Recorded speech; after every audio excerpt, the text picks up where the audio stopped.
Good evening, everyone. Welcome to the Fraser Regular City Council meeting of Thursday, August 13th, 2026. Time is now 6:30 p.m., and I call this meeting to order. Please rise for the Pledge of Allegiance. Pledge allegiance to the flag of the United States of America and to the republic for which it stands, one nation, under God, indivisible, with liberty and justice for all. Thank you, Mr. Gischlag. Please call the roll. Councilmember Bransky. Present. Councilmember Fletcher. Present. Councilmember Higgins. Here. Mayor Lesich. Present. Mayor Pro Tem Odell. Here. Councilmember Perry. Here. Councilmember Shornack is absent. That is still a quorum, sir. Thank you very much. Councilmember Baranski. Motion to move. Motion. Remove. Yes, motion. She would love that. That would be a surprise. Motion to excuse Councilmember Shornack. Second. All right, we have a motion by Councilmember Baranski, seconded by Councilmember Higgins to excuse member Shornack from the meeting tonight. All in favor say aye. Aye. Opposed? Motion passes. Item number 4, approval of the agenda. I have one addition. I would like to add item 7A or 7B, excuse me, parade permit for the 2026 Fraser Homecoming Parade on October 9th. Second. All right. Any other changes, additions, deletions? Seeing none, do I have to vote on the adding that item? It's one to amend and one to approve the amended. Okay. So we have a motion to amend, and it's by Mayor Pro Tem, and seconded by, who seconded it? You made it. I made the motion. I'm sorry. I'll get my act together. Won't be here till Gotcha. 11. been a long day. Motion by Mayor Lesich, seconded by Mayor Pro Tem Odell to add the parade permit to the agenda as item 7B. All in favor say aye. Aye. All right, I'd entertain a motion to approve. Second. Okay, we have a motion to approve the agenda made by Councilmember Baranski, seconded by Mayor Pro Tem Odell. All in favor say aye. Aye. Opposed? Agenda is approved. Item number 5, citizen participation on agenda items. This is the moment in the meeting, if you can't be here throughout the meeting, which this is a relatively light one, you can speak now on any agenda item. Seeing none. Yes, this is on agenda items only. Yes, this would be about the parade permit or discussion regarding fees and fine for code violations. Explain to me because I didn't get to come to the last meeting. They told me July 11th, but y'all changed it to July 16th. So can you refresh what's going on with that? So I can keep up with it because I live here and I see, residents not here, but I'm gonna keep showing till I leave out. Okay, this meeting, we should be to the citizen participation portion very shortly. So just bear with us a minute, and you'll probably be there in 15 minutes. Maybe a half an hour. We'll see how long the city attorney talks. All right, so item number 6, consent agenda. I would entertain a motion to approve the consent agenda. Second. You'll make a Motion to first. approve. I guess we're all really going good on today. Yeah, All right. we'll get to Everyone's that. a little out of it. All right, we have motion by Councilmember Fletcher, second by Mayor Pro Tem Odell to approve the consent agenda. All in favor say aye. Aye. Opposed? Motion passes. Thank you very much. All right, item number 7A, discussion regarding fees and fines for code violations. Mr. City Attorney, I think this is yours. I think it's partially mine for sure. I believe this was added to the agenda to entertain a discussion, a more thorough discussion with a good opportunity to do so tonight, being a lighter agenda, to talk about the difference between fees and fines and what our goals are as a city in terms of how to use those fees and how to use those fines to ensure the best interest of the city. We're talking about keeping the city looking nice and property values up, and we're talking about city services. So by way of a quick background, if I haven't already done it, and if you need it to be longer, let me know. But fees and fines are two different things, and sometimes the words get mixed up or used interchangeably. When a city or a municipality charges a fee, It can only be for the service that is being offered to the person using or paying that fee. So for example, when somebody wants a plan reviewed, or somebody wants a zoning board of appeals application submitted. There is a fee schedule the city council adopts every year, and that fee covers the costs, or at least part of the costs in most cases, for the services being provided to the person asking for that special consideration. There are all kinds of fees. We all pay fees in our everyday lives to accomplish things or get things that we need. When you renew your license plate, when you renew your driver's license, when you replace one of those because you lost one, right? There's a fee associated with that. So those are fees. They're not meant to be punishment. They're not meant to be punitive, but they are meant to recapture some or all of the cost, or at least defray the cost of what it takes to do the work. On the opposite side of that, we have what are called fines, and a fine is meant to be a punishment. So when you think of criminal laws, for example, they typically say a fine not to exceed X and or up to this amount of time in jail, or both, as determined by the court. So fines can be established by a city at a maximum of $500 for criminal offenses. We've pretty much got that covered. We've got all our criminal offenses adopted. And the state law allows it to go up to 500, and the judges have discretion on what the fine should be for each individual case based on the circumstances in front of them, the person in front of them, et cetera. But we can also set fines for what are called municipal civil infractions. And municipal civil infractions are the violations that people commit that aren't criminalized by the city, but are yet but exist to incentivize them to fix something, to do something, or to impose some sort of financial punishment for having broken some kind of law. So those kinds of municipal civil infraction fines exist in things like a lot of code violations, for example. Let's say somebody commits a violation of the property maintenance code. They didn't maintain their lawn, or they didn't maintain their home. They have deficiencies in how they've maintained something on the property. Most of that type of stuff is considered a municipal civil infraction. It's typically not criminalized or a misdemeanor. The incentive to get it fixed is usually the fine, or the threat of a fine, or the concern about having to pay a fine. And ultimately, if it doesn't accomplish the goal, those can be issued daily, those can be issued repetitively, those can be issued with a sliding scale of accelerating fines. And in Fraser, in fact, we do have that scale in place. Your first offense is going to be $150, and that is an established set fine. Typically, judges won't sway or deviate from that. I mean, I guess they can. They're the judge. They have some discretion in those, but we tell them, and the court knows, to schedule them at $150 for your first offense.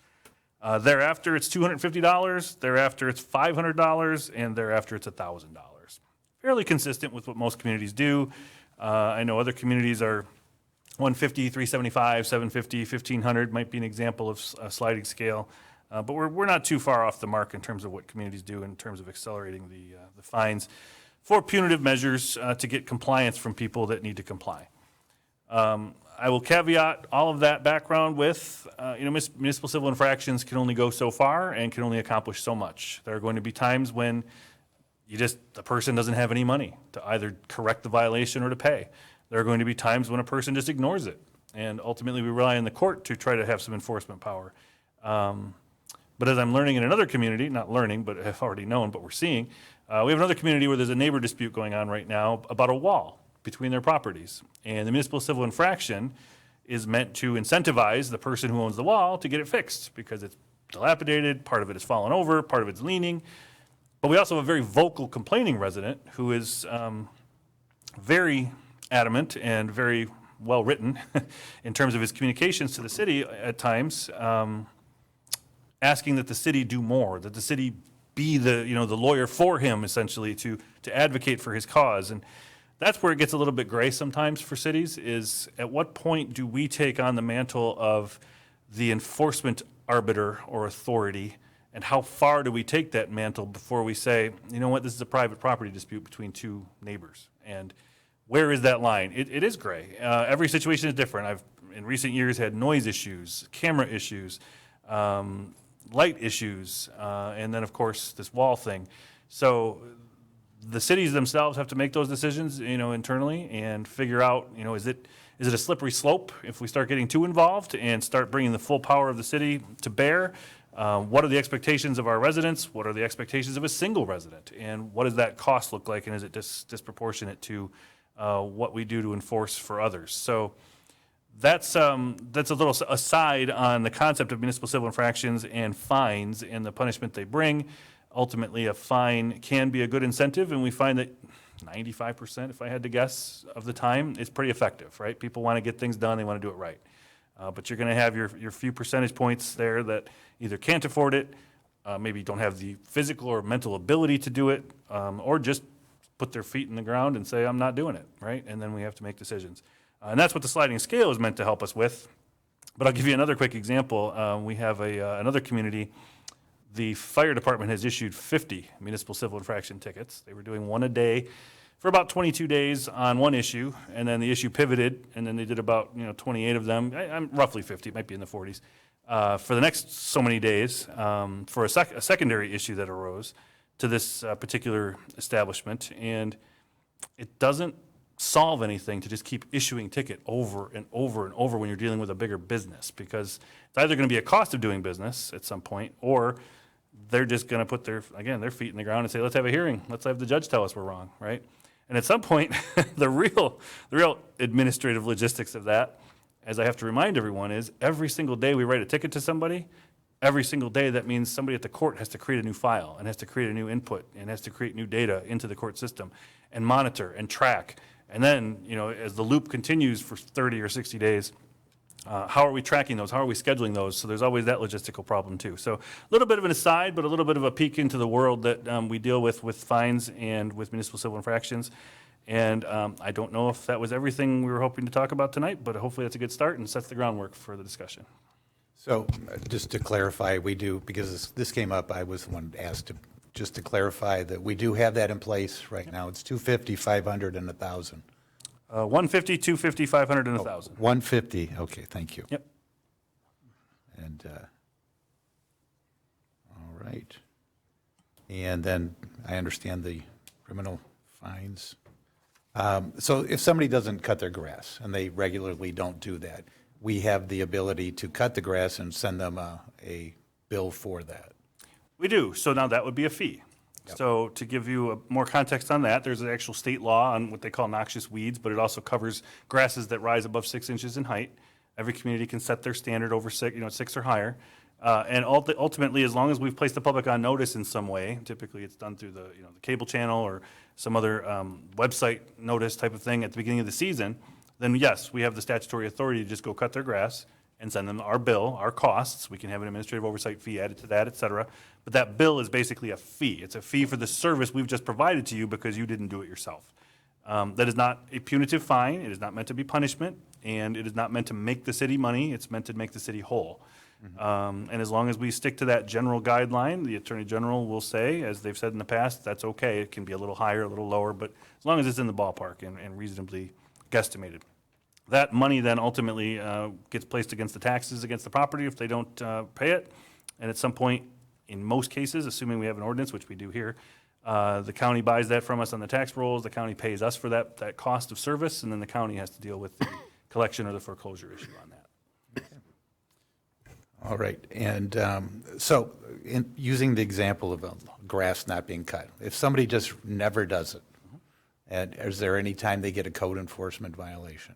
That's completely up to the discretion of the city. We could write them the first time, we could give them grace, and write them on the 10th time. Okay, there is an avenue if Absolutely. it's a chronic problem that is never addressed. Absolutely. Okay, just wanted to clarify that.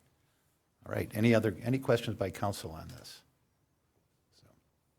All right, Mr. Farina, would you like to have any say on this? Because we did talk, you and I were talking about this. Okay, all right, I think we're good on this. Thank you very much for clarifying that. Okay. Yes, come on up.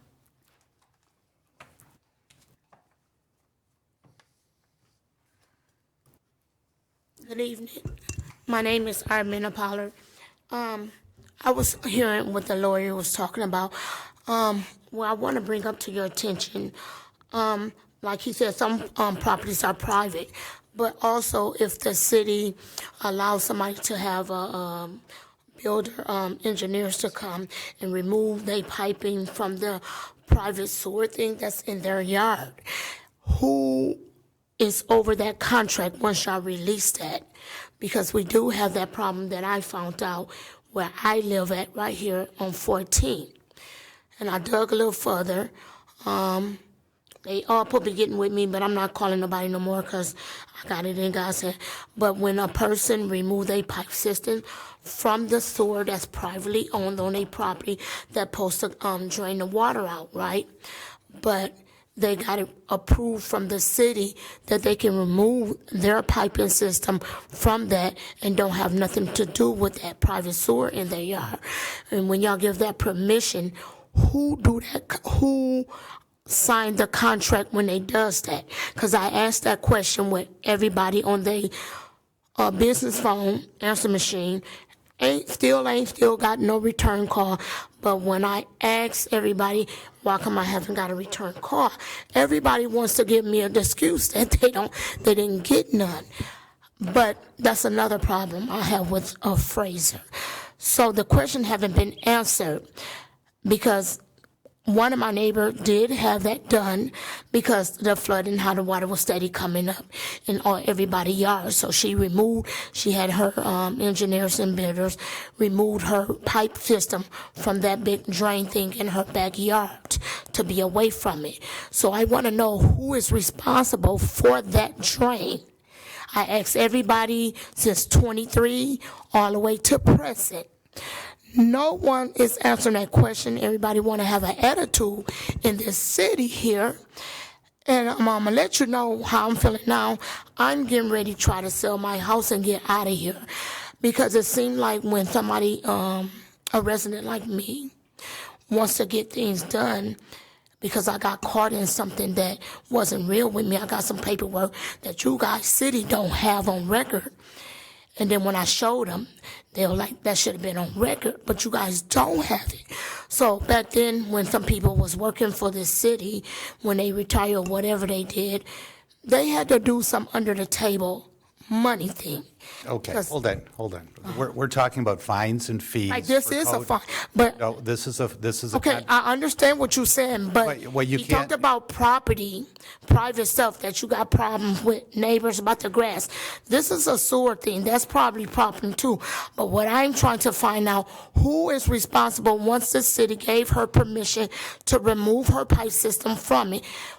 Who is responsible for that sewer that's in her backyard that she's no longer responsible for? That's not what we're talking about here right now. If there's a code ordinance violation, that's what we're talking about, the fee That's schedule. part of the organization also too. Well, this is not that conversation right now, though.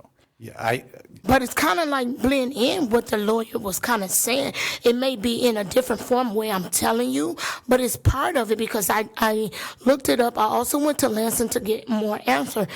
What he was talking about is part of it because he's talking about two people with private about their yard. Then that shouldn't even be discussed because that's private. If that's considered private, then that's private. So which way we gonna go? And I'll wait till you get me up for that. But if you're going to talk about private property, then what he said, then to get fines and stuff, part of that is a problem too, because that means that them person's not taking care of what y'all allowed to get approved by builders and engineers in their yard, and they're not taking care of it. So that's part of the problem too. So it's almost the same like the grass. Like if you got a fence and the grass coming underneath the fence, from their property, that's the same. It's no different. So I'll wait till you get to that. But that's part of it too. thank you. Any other comments on this? All right, we'll move on then. We'll go to item 7B, approval of the parade permit for the 2026 homecoming parade on October 9th at 6 p.m. Who would like to make that motion? I'll make a motion to approve the homecoming parade permit. No. All right, we have a motion by Councilmember Fletcher, seconded by Councilmember Baranski, to approve the homecoming parade permit for Friday, October 9th at 6 p.m. And anyone in the audience like to speak on this? All in favor, say aye. Aye. Opposed? Motion passes. The parade permit is approved. All right, that is the regular order of business tonight. It's a fairly light agenda. Now we will move to citizen participation. Oh, I'm sorry. I was getting, I wanted to get us out. Report of city administration. Great, thank you. Excited to say that we have had amazing participation in a lot of our parks and recreation events recently. For example, we had a craft event earlier this week. We had 52 people that participated in the event. So I would like to certainly thank Chris and his team of people for building great programming. Pretty much a one-man band, and they're really doing a lot, and also over at the Senior Activities Center. So I'd just like to thank them and acknowledge that we are certainly pushing forward and trying to do as many events as we possibly can with one person. The industrial park roads have been making great progress, so I don't know if anyone has had an opportunity to go out there and take a look at it, but they're to the point now where Maylin, which is the main road through there, is already about half torn up, actually a little bit more than half torn up, I believe. Riviera, they've got that road pretty much half done, and the majority of the rest of the roads are completed. However, they do still have the access points to do and a lot of finished work once they get all of the concrete in place. So definitely, if you can get out there and take a look at it, that'd be great. The project on 14 Mile between Hayes and Garfield, Macomb County is going to be doing some of the pavement preservation, so they're going to be cutting out strips of the concrete and replacing that. That is scheduled to start next Monday, August 17th. The anticipated schedule is for about 30 days, weather permitting. They will be maintaining at least one lane open at a time for that. That is all that I have for now. Thank you. I did go by the industrial park roads, and they're looking really good. Everything that's been done is phenomenal. Yeah, it's a little bit tough right now because they have a lot of one-ways, and then with that main drag down to one lane, it certainly is a little bit of a hamper, but they are moving pretty swiftly, which is great. Track to finish this year as they planned on. As far as I know, yeah. Great. Councilmember Bransky. Yeah, I just wanted to ask the clerk to kind of give the citizens a rundown of this amazing data that you put together. Well, because I think it's important to see, it's not a criticism of you, it's a criticism of our society. These are abysmal turnouts for what is one rate we have. And so, but it's shocking to me, it's sad, but. Well, I provided you each with the raw data from the qualified voter file, which is like this page here. It's broken down by age and gender. It's kind of hard to read, as well as the AV breakdown. It's much easier to read in this nice big sheet that I gave you here that just shows what percentage of our voters is now voting absentee, which is well over half of our voters. That's what that 58% is. Yeah, 58% of our votes for this election were cast absentee. We only had 159 people vote early this time. Primaries usually don't have a big early vote turnout. In November, it'll be much, much higher. We expect it. But it was definitely an expensive early voting season per voter for us. We had about 30% turnout for this election. You were motivated, you're motivated. If you're not, you're not. That's just how it is. So the numbers are there. We had 3,701 people vote. We have 12,200 registered voters. So. But the trend of more people voting absentee is continuing, and we had probably 100 people come in with their absentee ballots and vote in person, which takes it off that number and puts it in the other number. So Wait, it does what? It makes them show up as walk-in and not an absentee. So the other data over here will show you just exactly how many we mailed out. That very first ballot sent and return summary, you'll see how many we sent out of absentee ballots. Like in precinct 1, we sent out 627. And is that your data that you said 70% of the absentee ballots that were mailed out were came back, returned? right. So 30% either didn't vote, voted in person, or didn't vote or voted in person. Okay, Yeah. got it. Do we have to have early voting? We do for any federal election. So we won't next year for the local, but we will again in October Okay, thank you. for 9 days. Mm-hmm. Thank you for this. You're welcome. I think it's actually above average compared to the last primary too. Oh, and The it last wasn't a primary is- criticism of our society as a whole. Yeah. But they made progress. More people voted. Remember, the last primary was It's tucked sad. in between Really a is. presidential primary and the presidential election, and there wasn't any meat on the bone right there. So that primary in August between a presidential primary and a presidential election is always crickets. It's just, This is a shout out to all your people. Your local elections are just as important, if not more, than the bigger ones. Thank you. so yeah, that comparing it to 2 years ago isn't really as better relevant. than 4 years ago is much more accurate. Yeah, and it's better than 22 too, right? Yes, it is better because of the rise of absentee I ballots. was just going to say, that's The permanent list has definitely increased turnout, even in our local elections. When off the bat, there's 3,000 ballots going out right away. Well, it's just great. It's more accessible to people, that might not be able to make it otherwise. like it. Now vote, people, or Do it. change careers with the vote. People fought for it. All right. Any other comments? All right, then we will move on to report of mayor and city council. Councilmember Fletcher. All right, so I hope everyone had a happy July and is having a good August so far. One thing I do want to bring up, because I saw it fairly recently online, I know there has been increased discussion regarding flock safety within our community as well as outside of our community. One thing I noticed in particular was that on Facebook, there were some people that wanted to talk about it. They were being totally kosher with one another, but I understand it's one of those conversations that can devolve, and the moderators of the side group decided they didn't want to allow it. Totally get it, but I do think that's a really important conversation to have. Our contract will not be up until September of 2027, so we have a lot of time, and we're not going to, I imagine, be breaking that contract, whether we like it or not. But I would like to take that time to gather as much information as I can on flock. And I'm going to, if there is interest in it, hold possibly some sort of town hall, some sort of gathering, coffee, meet hour, whatever people would like, for those that are interested, because there were some people that did want to talk about the details.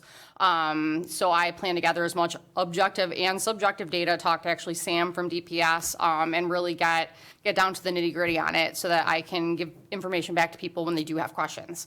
For right now, it's kind of, obviously we can't really do much about it, but what I can do is get you as much information as I can, and when it comes time to evaluate that further down the line, we have that information to discuss as a community and decide whether we want to continue with our contract or not. Aside from that, if anyone obviously wants to email me in Tarum, has any sort of resources they like to send to me, by all means and purposes, but that's kind of like my little pet project because I think it's important, and personally I am against flock safety. I won't get into the details right now, but I just think that there is serious concerns for Fourth Amendment right violations and for the safety of folks in general. So with that, I hope everyone has a great rest of their month, and yeah, that's about all I got. So. Thank you very much. Councilmember Bransky. I don't have anything to report. All right, Councilmember Perry. Nothing at this time. All right, Mayor Pro Tem Odell.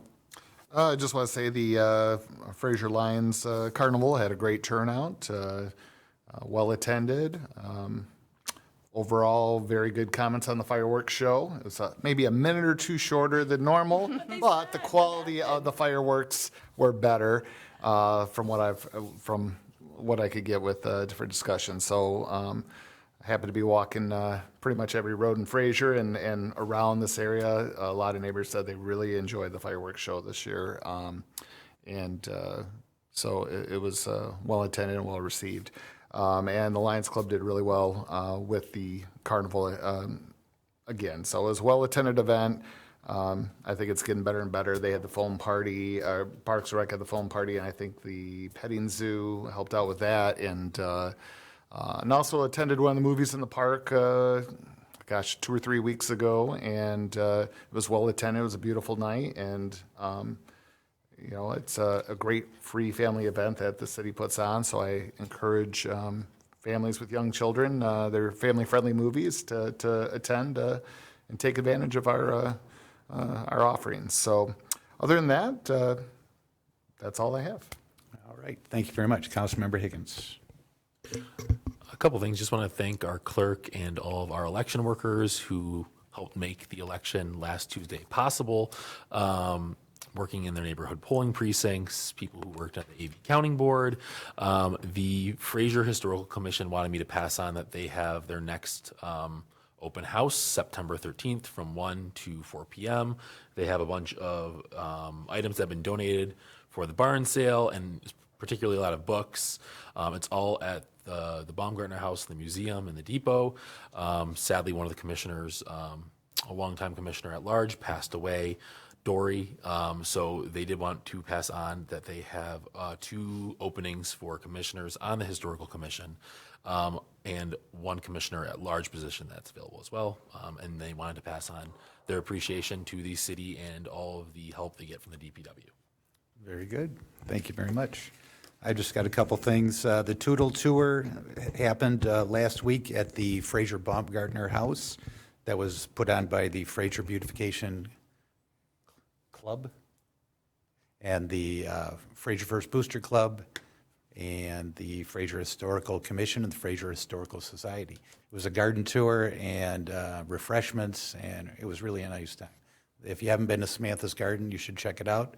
There were a variety of local artists there too, and it was it's just a sign. This beautification club really works really hard to improve the appearance of our community, and this was one of their shining moments. So congratulations to all of them. Parade and Carnival. Parade was a great time. Did not twist my ankle on Garfield this year, so the road was smooth and was not injured. Last week, I attended the Michigan Association of Mayors Conference in Farmington. If you haven't been to Farmington lately, it's really a great little town to check out. They've got a lot going on. They were named the Great American Main Street City of the Year for 2026. And at that conference, we met with about 30 mayors and village presidents throughout Michigan.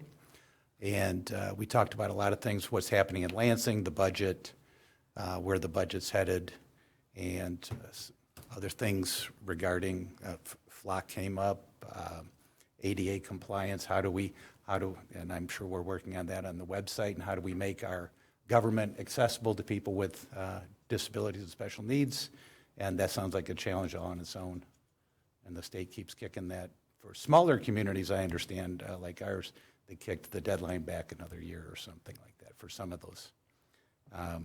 So that was a great experience. I met a lot of mayors, met the mayor of Ferndale, Pleasant Ridge, Niles, Springfield, Michigan. Anybody know where that's at? It's like the center line of Battle Creek. It's in the middle of Battle Creek. But we had a lot of great conversations, and what I discover when I go to these things is that we all share common problems, infrastructure problems, and economic development challenges and things like that. The main one is we have a lot of needs and not enough funds to solve all the problems all at once. So we'll continue those conversations. Other than that, thanks again for the carnival, and that's it from me. We will now move on to citizen participation. This is the point in the meeting. If you have something to say that's not on the agenda, now's your time to come on up and talk about it. Anyone in the audience like to speak? All right, Mr. Farina, come on up.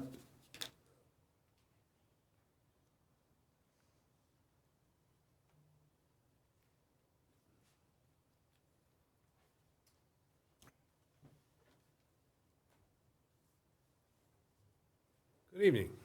Frank evening. Farina, 15485 Rambling Drive. I'm glad that you talked about the fines and implementing something into that. I know that our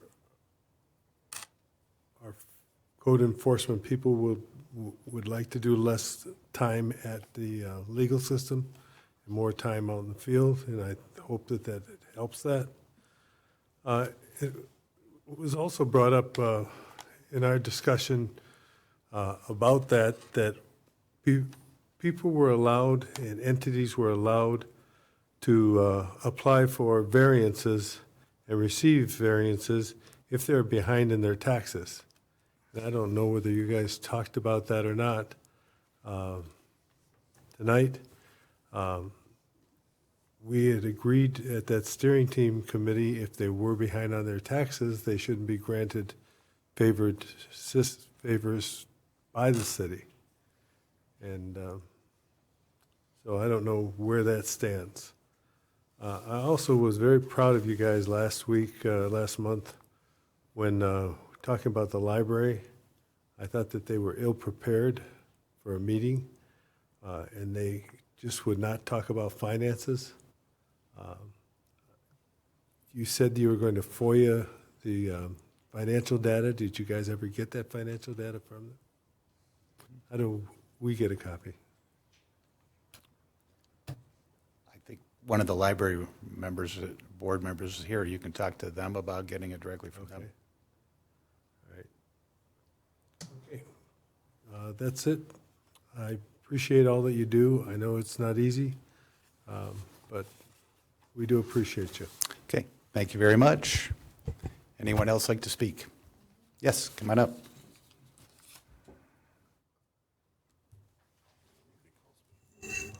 My name is Miss Pollard again. I missed y'all last meeting, and the last meeting that I was here on June 11th, y'all discussed it about the taxes on people who don't have kids that can't, with the school stuff that we getting charged. I noticed on my texting, we getting charged more taxes for the school. But the people who doesn't have kids that don't go there at all, we all grown. We don't have no access to it. And then the issue, I was talking about this sewer thing, private sewer thing in people's home. That sewer thing is no longer hers, because they waived it for it. Y'all have some kind of contract when they do that here in City of Fraser. I want to know who responsible for that sewer to make sure it's being cleaned out, because according to the Michigan law, when they have the private sewer thing in the backyard, those are supposed to be checked by, I guess, either the DP or the city. I'm not for sure which one. Waiting for my answer on that to make sure they maintenance in it, that because I'm the only one getting flooded from all three of the backyards, and the house to the left of me and right of me, I'm getting their water. I don't have none of them big sewer drains in my yard. I was told that I'm supposed to have someone according to the blueprint, but it's not true. So how do we go forward or making sure those people taking care of that?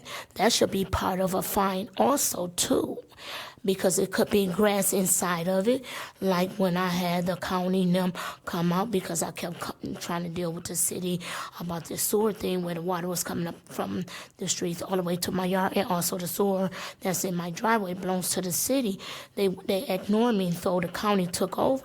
When they took the top off, it was a lot of mud in there that never been cleaned, way before me. Then I found out that I'm really the fifth person on this property, which didn't show everybody who was on this property where I live at. And I'm with the attorney about these people cutting grass and taking care of their yard. I'm so glad you brought it up. I don't know your name, attorney. What's your name? Oh, no, it's not up there.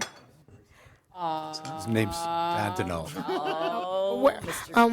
I'm kind of glad you brought that information up, because on my street on Fraser, you got a lot of people, they can see their own trash stuff in their yard, and we don't have no wind. It'll sit there, and then when we do get wind, they'll watch it, and then it comes in everybody else's yard. I'm not nobody's babysitter or nobody's keeper. I keep my yard clean. I also keep that sewer thing that's on the outside, because I watch my one neighbor to the left of me. He's very nasty. He'll walk right past his stuff and won't pick it up, and then it ends up in my yard. So I'm just trying to keep stuff from being in my yard, and also that goes in that sewer that blocks it. For I won't keep getting the water coming up from the streets to my house. So I'm kind of glad he did bring it up in these other residents that's got the concern about that, because you got some people that are not taking care of their property. And then I got told on, I let everybody come. The neighbor to the left lied on me, said I was digging in my yard. I was messing with the cable box. So I let everybody come to my house. I ain't got nothing to hide. They had their phones. And then the yard was still like how it was. Only thing I removed it was the 3 plants that the foreign people had in the square box, because it was drawing wasps and bees. I am allergic to it. The EpiPen is $1,800. There used to be where you get them 2 for $500, so I cannot afford it. So when it came, I had to let everybody come to see, because they was trying to give me a fine and a ticket, cause going by what he said. But at the end of the day, he was covering himself up. So when they looked over his fence, they seen some stuff that he did a whole lot of stuff, and they said he never came in there to pull no permit. So I'm glad that is being that need to be taken care of.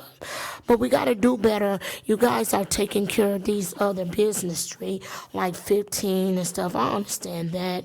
But what about 14? Y'all got some serious issue on 14. I got my investigation paperwork.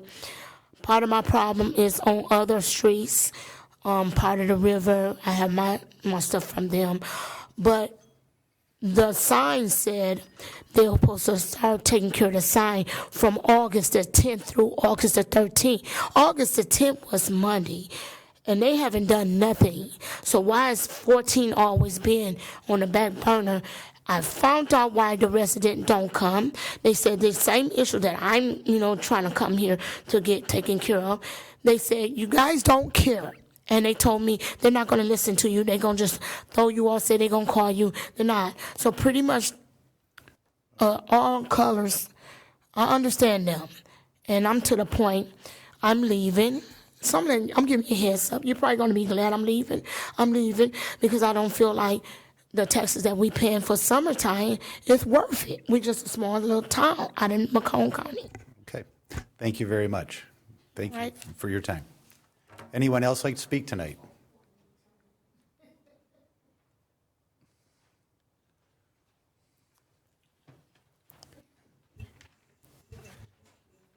Good You evening. can give us your names and where you're from. Anna Redford. I'm Sarah Redford, and we're from Fraser, York Street. I'm here for the ordinance of chickens, like having chickens in Fraser. I would like that to either be changed or be grandfathered in, because my great-great-grandparents had chickens on the property that I live on now. And there are a lot of good reasons that having chickens are a good idea. One of them is that you can feed them a lot of scraps, and they're very economical. And when I was in Africa, we just fed them a lot of scraps, and it caused us to have a lot less landfill. They give you fresher eggs that are healthier and taste way better than store-bought eggs. They significantly reduce the insect population by eating many kinds of insects, including ticks and mosquitoes. This makes your yard a way better place to be. They are also like a cleanup crew. After storms, they clear downed vegetation, and in general, they eat weeds, leaves, and lawn clippings. As I said before, you don't have to waste scraps and leftovers. Chickens are walking composters. Their poop is excellent fertilizer, and they help the process of composting with poop and eggshells. Not only do they help with composting, but they also help aerate the yard. They do this by scratching for food. For many people, chickens are a source of joy, and to some, they even relieve stress. Chickens may not seem as fun as a dog or a cat, but it's the funnest thing ever to feed them treats, and they follow you around. Chickens teach a lot of responsibility, such as collecting eggs, cleaning the coop, and feeding and watering them. Instead of staring at a screen, kids can take care of chickens and have fun with them. Collecting chicken feathers can be a fun hobby. Observing them up close gives you a chance to learn more about feathers. Although some people may think chickens are messy and smell bad, with proper care and attention, chickens can be the perfect animal to keep. Roosters may be loud, but that could be solved by only allowing hens. Chickens are everywhere. Why not in Fraser? Hi, my name is Sarah Redford, and I'm here today for the ordinance about chickens. I would either like the ordinance to be changed or give us an exception to be grandfathered in, because our great-great-grandfathers or grandparents had chickens on our property. Chickens are awesome. One of the reasons chickens are awesome is they're great learning sources. They also eat a lot of bugs, pests, and scraps. Their poop is fertilizer. Watching them behave can be science for kids. They also are really fun to play with and can relieve stress. They give fresh eggs, so you can give all your neighbors some eggs if you have extra. Warren, Roseville, Clinton Township, Detroit, and other local communities have found a way to have chickens. Why not Fraser? Some problems might be noise, chickens going into other people's yards, and not enough space. Some answers to that might be no roosters allowed. You have to have a coop and a run, and you need 10 square feet per chicken outside of the coop and 4 square feet per chicken inside of the coop. We want chickens because they're super fun and awesome, and we want to know more about how we could have chickens. Thank you very much. You did very well.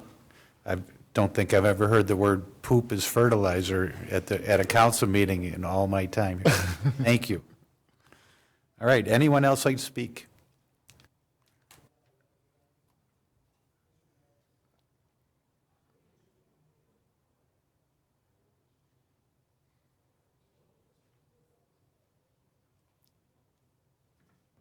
Good evening. Good evening, Mr. Mayor, Council. Jim Sutherland on behalf of Fraser Public Library. We had a special meeting on Monday to go over our choices from the architect and also some other financial stuff. We will be receiving we picked one that we liked. We will be receiving all the stuff from the architect by the end of this month. So we will be here next month for a full presentation on the bond. We will have you guys, we'll send you guys, we've sent you some stuff. We'll send everything again out to everybody so that they have it all in one packet, so you don't have to go looking for the past one. And that's really all I wanted to bring to you, is the fact that, that we'll be coming next month. Okay. And you'll have that to the city manager, whatever date that she needs it. Fully prepared by end of August. They told us it's coming end of August, so I got 10 days, right? From the meeting? I would need materials by the 26th. Yeah. Okay. Okay. It's the 10th, I think. Wait, So it's still over 10 days. It's the 13th right now. Pardon me? It's still over 10 days. why do you gotta have to, the 26th of August? Yeah. For the September pack. September packet. So it's still more than 10 days to get it, right? Yeah. Yep. Do we go 10 business days, or do we go 10 days? You tell me the date, and I'll, By the 26th. August 26th. August 26th. Okay. What day is that? It's a Wednesday. Thank you. Very good. Okay. Thank you very much. Thank you. Appreciate the update. Anyone else? There's only one person left. Did you want to speak, Sarah? Okay.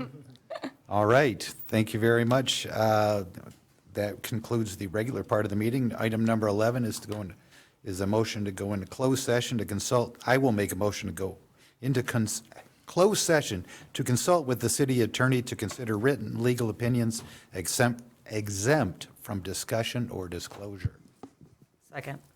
We have a motion by Mayor Lessig, seconded by Councilmember Baranski to go into closed session. Roll call, please. Baranski? Yes. Fletcher? Yes. Higgins? Yes. Lesich? Yes. Odell? Yes. Perry? Yes. Shornack is absent. It passes. All right. 7:18. It is now 7:19. We will go into closed session.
It is now 7:46 PM. We're back from the closed session. I would entertain a motion to adjourn. So moved. Second. Motion by Councilmember Higgins, seconded by Councilmember Bransky to adjourn the August 13th regular meeting at 7:47 PM. All in favor, say aye. Aye. Opposed? Thank you very much. Y'all, I'm going to see my husband tonight.